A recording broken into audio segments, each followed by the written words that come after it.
us how to stop this. The world needs, calm. The world doesn't need more turbulence. We need peace.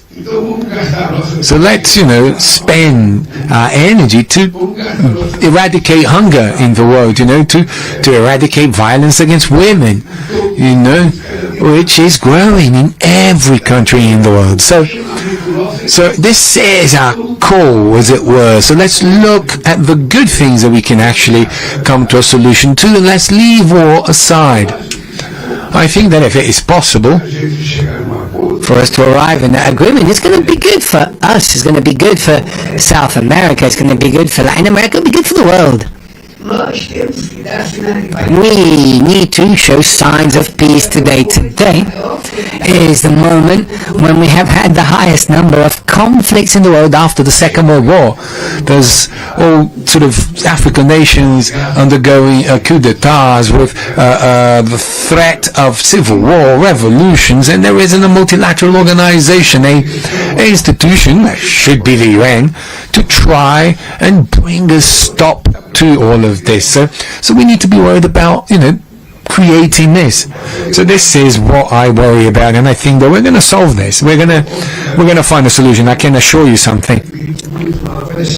I believe in something called negotiation very much. That this sort of thing, the story about the chemistry between me and Trump. I do believe very much that us human beings, we do have a chemical relation.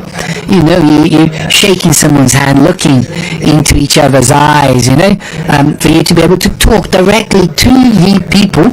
And if you do that, you can solve any problem. And I do really believe that. And actually, I've been doing this all my life. And I want to continue to do that. And I want to have this meeting with Trump.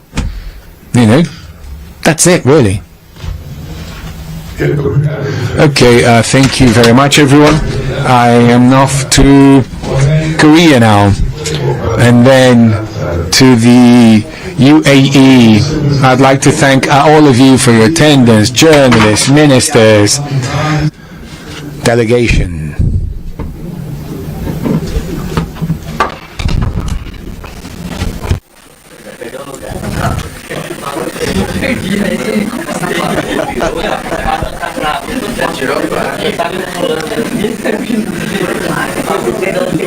Bom dia, pessoal.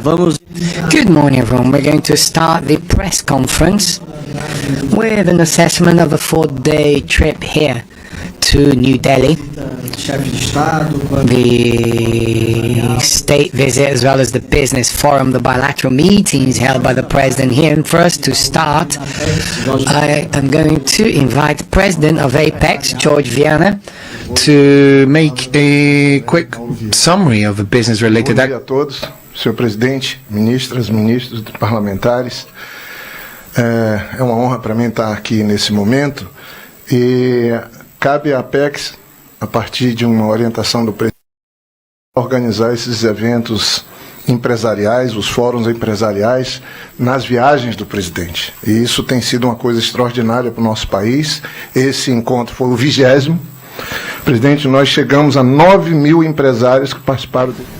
I would like to start this press conference saying to all of you that I was surprised yesterday at the state dinner and at lunch too. I don't know if the Brazilian journalists remember this, when the Prime Minister Modi went to visit Brazil last year. We made a research, the song that he preferred most, and we went to São Paulo to try to find a singer that could sing the song that he enjoyed most.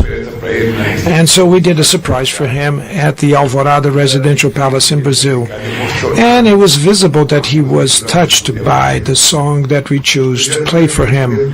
I have done already that before with President Xi Jinping when he visited Brazil. We made a research, the song that he enjoyed most, and by coincidence it was a music that his own wife used to sing for him.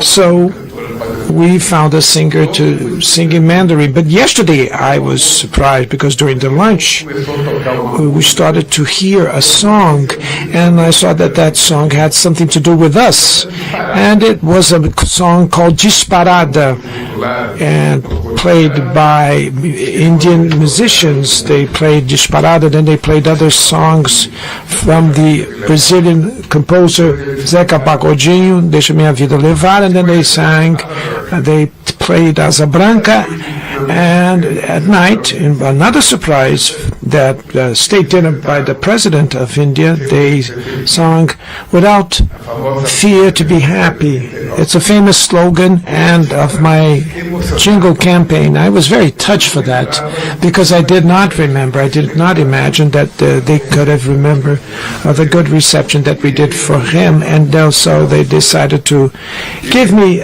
a gift in exchange, and it was very important. Some ministers were emotional, were very emotional. They knew how to sing, they knew the lyrics. Some of them didn't know how to sing it, but they tried anyway. But in a scale of 1 to 10, 10 were the ones that knew the lyrics, and others could only get a score of 1.5 or 2 points. Very well. Having said that, we are closing a cycle of international trips that was within our strategy for this third term to reclaim the image and the negotiation power that Brazil had achieved in the world. And then afterwards we had interval, you know why, and now we decided to recover, to retrieve the image of Brazil in the world. And it's with great satisfaction that I can say to all of you that in just 3 years and 2 months of my term, we did more. We created 520 new markets for the Brazilian goods. It's much more than we could have imagined in such a short time, because always prevailed the idea in the government that who wants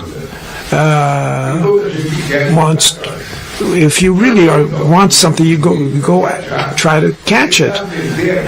And I told the ministers travel and try to sell Brazilian goods that they can in their trips abroad to meet the needs of the international markets. And this trip to India has a characteristic that is very special. It was in India that in 2005 that for the very first time I perceived the importance of having international hard currency reserves. I came here my first trip, and India had accrued $100 billion in international hard currency reserves. And I came back to Brazil convinced that we needed to build up our international reserves, and we had to have an extra buffer so to avoid that we will be vulnerable to the changes, international changes. And we managed to do that for the very first time. And we left that position of debtors of the IMF to creditors of the IMF, and we accrued reserves in international hard currency of $360 billion. That was the third or fourth largest international reserve in the world in those days. Till today, with this reserve is still a buffer, a safety buffer for our country. Do not think that there were not people that wanted to use these international reserves for other purposes, but we believe that it's not necessary to use a buffer that is kept for a certain critical situation that may come up, and we should not spend that money without need. Here in 2005, I came back to Brazil, and in Brazil we celebrated that we reached $100 billion of foreign trade. The journalists that were in Brazil, we put in a container in the front of the finance ministry. It was there for more than 2 months to prove the greatness of a country that had reached $100 billion of foreign trade. Today, this foreign trade is close to $649 billion, and I hope that soon we can celebrate $1 trillion of foreign trade. It's just to believe and continue to work so that we can reach this amount. But what is really more important is that when we're talking about a negotiation with a country like India, we are not dealing with a colonizer. Because when you're going to make with rich countries, those countries that are accustomed to deal with many other countries, it's a sort of authoritarianism in the negotiations, not taking into account that the happiness of each nation is that they want to prevail the law of the strongest. With India, it's different. It's not the strongest force that prevails. We are two countries that are in need, or in want. No one is above the other country. The difference in religion, the difference in languages, because here is spoken 40 different languages and dialects. The truth is that there's a lot of similarity between Brazil and India in the attitude and in the needs. So when you sit down around a table with the business sector in India, when you have conversation with Prime Minister Modi or Prime Minister Singh, there's something very similar to our needs, and so it's much more easier for us to work and to establish an action plan and to establish targets or goals and to build partnerships between Brazilian entrepreneurs and Indians and invite them to make investments in Brazil and to offer for us to make investments in India. So there's no the tone of the supremacy, the tone of who's the biggest, who's the strongest. It's a policy between equals, between peers, which gives me a lot of pleasure and a lot of optimism. It's very important to remember that when I came here for the very first time, the trade between Brazil and India was only $2.4 billion.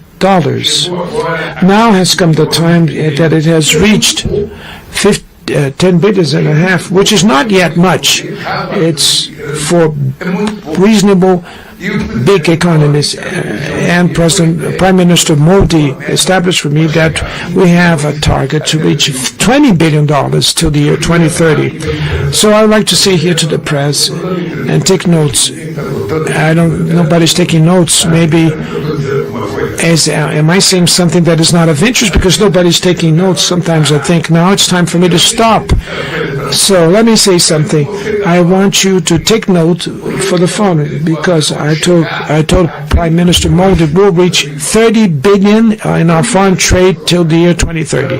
This is the challenge that we have to face. We'll reach $30 billion of trade because the economic potential of the two countries is very strong, and the needs of the new industrial sector in Brazil is even has more need. If we take into account the healthcare industry, we're getting out of here, of this country, with 7 MOUs or agreements that were signed, which is something that is very important for the Brazilian press to find out, is that our national single health system offers to Brazil an opportunity to have reach the consumer markets that are extraordinary, not only with medication, but also with modern machines to repair and discover new diseases of humanity. And our policy of the new industrial sector for Brazil and the pharmaceutical industry is one of the most important aspects of this industrial policy, so that we can offer to the most humblest people of Brazil, the poorest people in Brazil, the best health care policy that can be offered for free in a country that has more than 100 million inhabitants, 200 million inhabitants. What is new is that last year we reached the primacy of 14 million surgeries, eligible surgery. The truth of the matter is that last year we started, and now we have a new program that is more experts or specialists, and so that is another service, healthcare service that we're providing to the people. And through agreements with China, with India, and with the U.S., and agreements with the European countries, we do not have any trade preference. Brazil has trade interests, and we will deal with whoever wants to deal with us. If it's a win-win policy, we don't want to take advantage with the trade policy. No, we believe that a good trade relation, a good political relation, a good cultural relation is the one that you give and that you take. Because you don't have an unbalance if you act this way between countries. And in the same way that Brazil is close to China, is open to China, Brazil is open to China, and China is open to Brazil. But our governor, Bahia, that young man, nice man, that looks much more Indian than Brazilian, that is sitting here at my right, we brought the general director of the federal police. Wherever I go, the federal police comes after me because we need to make agreements, and we have to put the federal police contacts and agreements with all countries to fight organized crime and drug trafficking. As we know that organized crime is something, it's a multinational organization. We have to make our federal police, it has to build partnerships around the world in all countries that are interested to make this dispute with us. So that's why when I go to the United States and talk to President Trump, we're going to take our recipe, we're going to take our federal police, we're going to take our finance minister, our minister of justice, because if the government, U.S. government is willing to fight organized crime and drug trafficking, we can do that together and to end with organized crime, and demanding from them, for the U.S. to send the criminals from Brazil that are staying in the U.S., or living in the U.S., Brazilians that are criminals. Everybody knows that when you commit smuggling gasoline, they're living in the U.S.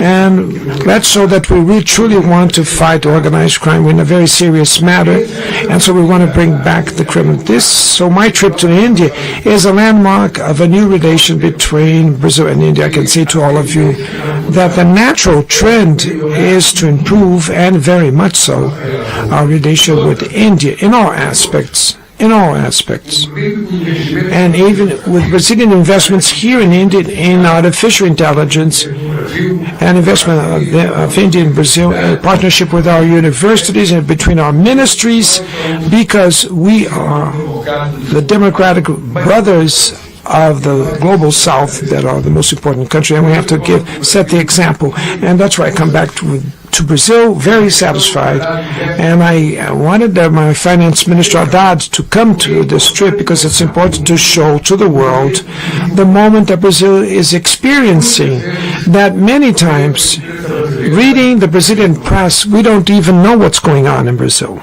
But it's important for us to show to the rest of the world that we live in Brazil, what we experience in Brazil, one of the best moments, economic moments in the history of Brazil.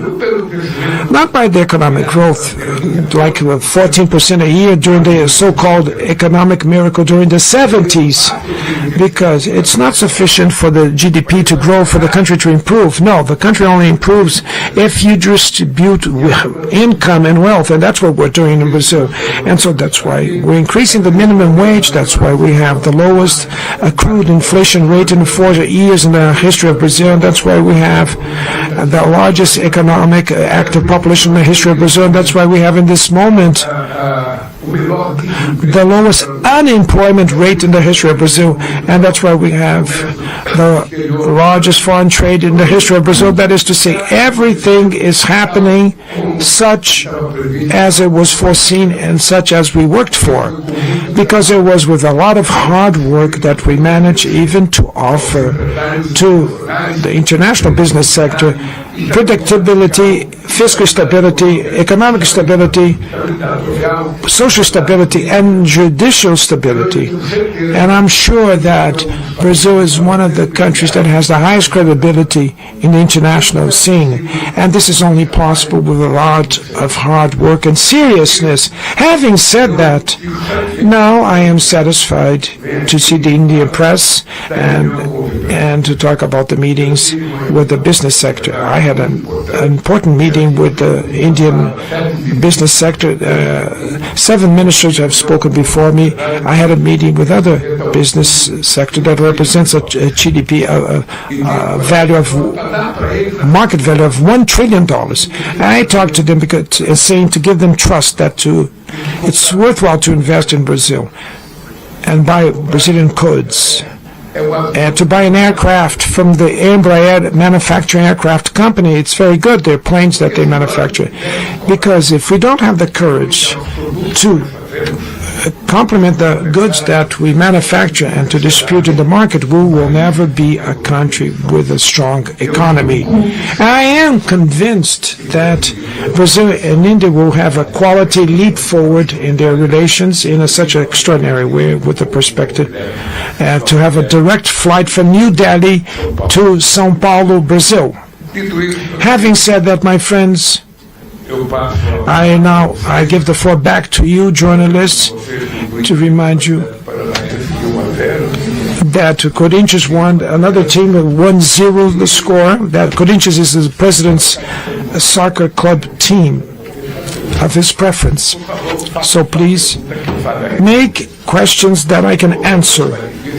If it's more difficult, I'll call my university trained ministers. So we'll start the questions. Sir, wait a minute for the president to put his phones. Wait a minute, sir, for the president to put his phone. By doing this press conference.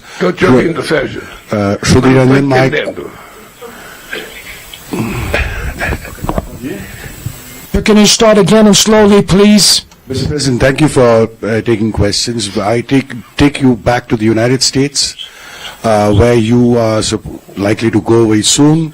On the tariff issues, the changes in the tariffs that we have seen, how do you see emerging economies getting affected by it? And number 2, on critical minerals, after having done this agreement with India, what is the kind of discussion you intend to have with President Trump on critical minerals? Thank you.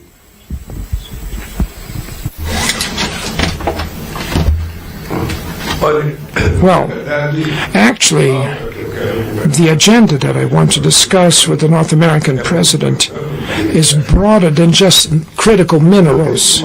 We have diplomatic relations with the U.S. for more than 200 years. It's a very sound and solid relationship, and we were surprised with the impact of the imposed tariffs, because it was done in a way that was an anomaly, because it was something you can't just imagine that you would receive such a news through the Twitter, a country to put tariffs against another country. Before that, the ministers of industry and commerce, they would make a meeting to put the tariffs, and this was through the Twitter, so we were very cautious. You know that very well. I have in my mind the idea not to make any decisions when I got fever around 39 degrees. We have to wait for the fever to go down, and then you make a decision. And I think that we made the right decisions vis-a-vis the tariff issues. And some things were lowered by the government, U.S. government themselves, and now they made another decision of the Supreme Court going against what President Trump was doing. Of course, I cannot judge the Supreme Court's rulings of another country, and even less being from another country. But what I want to talk with Trump is the relationship between Brazil and the U.S. We're the 2 largest democracies of the Americas. We are 2 men of 80 years of age, so we cannot play around with democracy. We have to take this very seriously. On the phone call, I told President Trump, we have to shake hands, look eye to eye, person in person, and to discuss what is best for the U.S. and Brazil. And there's no veto. There's nothing forbidden in terms of issues around the negotiation table. We'll put everything on the table. If we want to fight organized crime, we're going to fight organized crime. If we should build partnerships with Brazil, if we can explore and exploit critical minerals, if the processing happens in Brazil, we can talk. What we will not allow anymore is that our critical minerals and our rare earth would be exploited as the iron ore was exploited for so many years and we just would dig a hole and then we would just sell it abroad. No, we want to transform, process it in Brazil. So that's why we want to create a National Council of Mineral Policies subordinated to the President's office so that we can take this more seriously in dealing with this new wealth that is being presented in this moment of transition, of energy transition that the world is so much in need. So my agenda with President Trump is a very long agenda. It's a big agenda. On my side, I'm going to discuss trade. I'm going to discuss partnerships with the universities. I'm going to discuss about the people of Brazil that live in the U.S., the immigrants, and I'll discuss any matter that he may wish to do, and even investment. It's been a long time that we haven't had investment from the U.S. in Brazil. I don't know what's his agenda, but I hope that after this meeting in Washington, we can guarantee that we started to get a very civilized relation once again that is highly respectful from each country, and that we're not going to talk anymore. And we'll always talk on the phone when there's some need for Brazil and the U.S. to talk. And I also would like to say to President Trump that we don't want a new Cold War. We do not want to have interference in any other country. We want to have equal relations with all countries. We want to treat all countries in equal conditions and receive from them the same treatment in equal quotations and egalitarian treatment. And if this is possible to build with the U.S., I think everything will go back to normality. And this is what I expect to my trip to the U.S. Luciano Pado. Luciano Pado from Izami. Mr. President, good morning. Luciano Pado. Luciano Pado from the Izami magazine. How are you, Mr. President? Mr. President, I'd like to go back to India. You had many different meetings yesterday, and I'd like to understand two specific meetings. The one you had the private meeting with Prime Minister Modi and with the business people. So more detail with Prime Minister Modi. What did you talk in relation to the geopolitical positioning of the two countries in a fragmenting world? And with the business people later, do we have a figure of how much in investment they have announced? We're talking about the biggest economic groups in India and as a consequence in the world. So I'd like to know a little bit more about these two specific meetings, Mr. President. My conversation with Prime Minister Modi dealt with our trade relations and the Brazil-India relations. We did not go into detail about international geopolitics. I know what India thinks about that. There are many problems. I know that what Brazil thinks, and we have problems that we're more cautious on the Indian side, or more caution in the side of Brazil. And we discuss what unites us, and what unites us in this moment is our fight so that our economies will become stronger and we can get out of the situation that we face ourselves. We want to transform ourselves in highly developed countries. We did not discuss that would be a polemic between us, because I didn't come here to discuss divergence. I came here to discuss convergence between Brazil and India. And I have a lot of affinities with Prime Minister Modi. And I didn't even discuss the details of his agreement with the U.S. That's his problem. And as the agreement that we have to make is my problem. I think that this is how we build a trust relationship between people. And it was extraordinary, our conversation. I can say to you that it was a very successful conversation for India, and I think it was a success for Brazil. Because there's one thing that is sacred in political relationship, which is trust. Trust that you have in people. When you have confidence in the other, everything is facilitated and makes things happen. It facilitates the lives of the business sector. It facilitates the agreements that we have made between the ministries, many agreements that we signed here yesterday, and we discussed also partnerships on artificial intelligence. All that, I can say to you that with Modi, I have no issue, no matter, no problem. And now the second thing there about the business sector, well, I am talking with the business sector that has already investments in Brazil, all of them speaking very well of their relations with Brazil, all of them speaking very well, that they're going to make more investments in Brazil. So I shouldn't ask them how much you're going to put in, how much, where you're going to invest. That I would be not an educated person if I did ask these kind of questions to them. But I could say to you that for my surprise, that many Brazilian entrepreneurs or businessmen seeing the speech of the Indian businessmen and women that listen to the behavior and how they see Brazil. I can say to you that the Indian business representatives are highly optimistic in relation to the investment that they have in Brazil. And this is what I want. And I can reassure you that soon, very soon, you'll find out when they announce these new investments. Let's go to another question. AFP, Lubvan Bahara.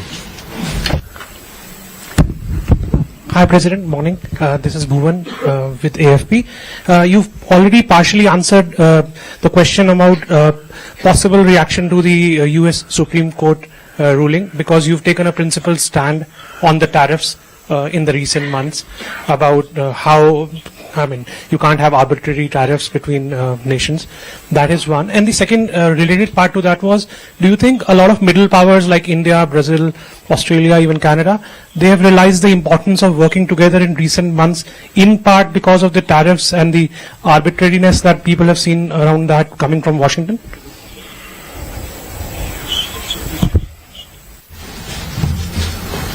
Well, the fact of the matter is that for a long time Brazil advocates that the developed countries and the developing countries, they should form blocs to negotiate together. And that's why we advocate for multilateralism, because if you allow that a small country negotiates to a bigger country, with a bigger country, the agreement will always be harmful for the smaller country.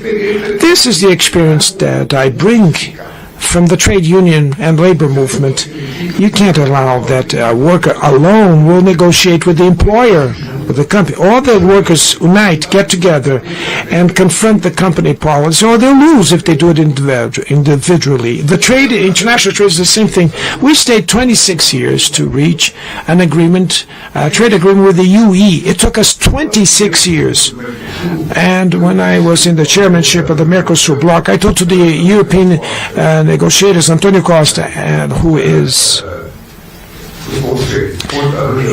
and Ursula von der Leyen, that I wanted to reach an agreement while I was the chairman of the Mercosur bloc, because Brazil had the willingness to set an example to the rest of the world, strengthening multilateralism, especially after Trump announced the tariffs in a unilateral way. So we would have to show that together we can be stronger to win this battle. So, I believe that countries like India, Brazil, Australia, and other countries from the global south, as you mentioned, could be together, can act together, because in direct negotiation with superpowers, the trend is for us to lose. We get at that negotiation losing, and since we face similar problems and we have equal interests, we have to be together. This is one of the problems in South America. There's no possibility for one sole country to solve their problems in an individual fashion. There's no way to do it. Why do I say that? I say that because we have more than 500 years of experience. More than 500 years of experience, although all the countries managed to achieve independence of the colonizers, the truth of the matter, we can continue colonize from the economic viewpoint. And so we need to build partnerships with people that has similar problems as we do and similar interests, so that we can add up our potential and then become strong nations. It's simple like that. When I was a labor union leader, I would go to the plant gate and say, well, this here is just a broom, but But you can't just do sweep with one broom. So I would gather many brooms, and now this is a bundle of brooms, and so all the workers together, that you can't break away these brooms. And this is the same idea for the countries. This is the same thing for the countries. We have to have a forum to discuss things and act together. Otherwise, things will not change. Look, we're demanding for a long time changes in the UN Charter and changes in the permanent members of the UN Security Council, but also changes in other countries. We need to have more people, more countries at the UN Security Council. There's none from the African continent represented, none from Latin America. You only have China from Asia. Why India is not a permanent member of the UN Security Council? A country that has 1.4 billion people, of human beings. Why Brazil is not there at the UN Security Council? And why Germany is not there? And Mexico? And why Nigeria is not there? Why is Egypt not there? That is to say, so you have many countries that have more than 100 million inhabitants, and they could help to change the UN, for the UN to go back to be more representative, to function in a way, because the UN as it is today, it doesn't have much efficacy. It doesn't solve any conflict today. It is capable to make a good diagnosis, but it doesn't have the medication for its diagnosis. So if you only know how to do diagnosis and you don't have medication, then you lose credibility. So it's necessary to strengthen the UN, that we wanted to prevail as an institution of vital importance for the maintenance of peace and harmony in the world. So that's why we want to strengthen with you, but at the same way, the economic issues. These days, I've found almost for all major heads of state to propose that we have to give a response to what happened in Venezuela and what happened in Gaza and what happened in Ukraine. You cannot allow in a unilateral way that any country, even though it's a very mighty country, it could interfere in another country. That's why you need the UN to solve these matters. And that's why it has to be representative. So I believe that together, these countries that you mentioned, developing countries, and together with the global south countries, they could change the economic rationale of the world. It's just a will, to have political will. The experience that did not work out, the experiment is for 500 years. And we want to know if we want to continue or if we want to change something in the world. I'm one of those that want to change things in the world. Camila Xavier from Metropolis. Mr. President, I'd like to know what you think about the criticism that the evangelical groups have made in relation to the Sunday school.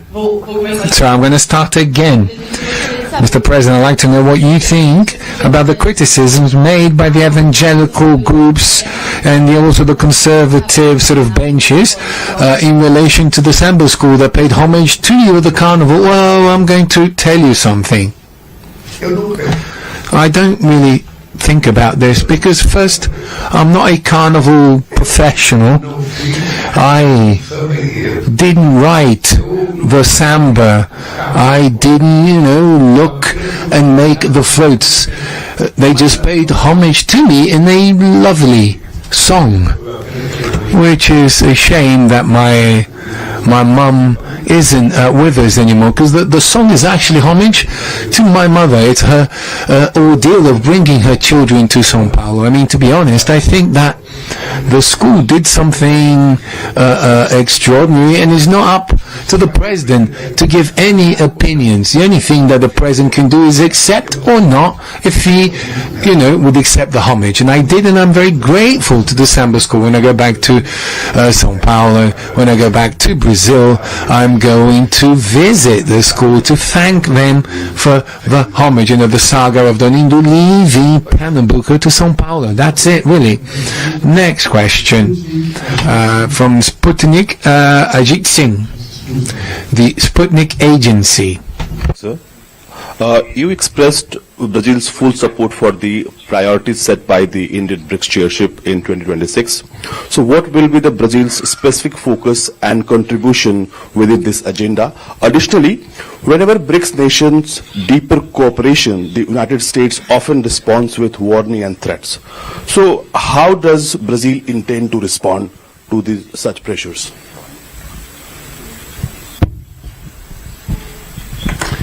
Well, the BRICS agenda